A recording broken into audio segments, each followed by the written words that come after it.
Sir, ప్రతి ఒక్క విద్యార్థి కూడా, ప్రతి ఒక్క తల్లిదండ్రి కూడా, కన్న ప్రతి తల్లిదండ్రి ఫస్ట్ పుట్టిన పిల్లల కోసం మాట్లాడే మాట అది. అమ్మాయి అయితే మా పిల్లని డాక్టర్ చేస్తాం, అబ్బాయి అయితే మా పిల్లోడు ఇంజనీర్ అవుతాడు.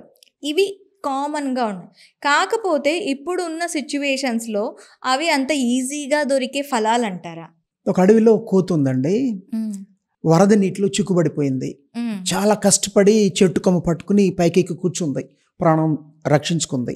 కింద చూస్తే ఒక చేప కనిపించింది. అయ్యో, చేప నాలాగా నీళ్ళలో పడి ప్రాణం పోగొట్టుకుంటుందని జాలిగుండె కలిగిన కోతి వంగి చాలా కష్టపడి చేపను తీసి చెట్టు కొమ్మపై పెట్టి అమ్మయ్య రక్షించాను అనుకుంది.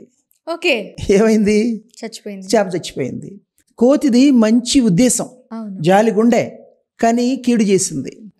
ఈ కథలోని కోతి లాంటి వాళ్ళే అధిక శాతం తల్లిదండ్రులు ఇవాళ పిల్లలపై అమితమైన ప్రేమ.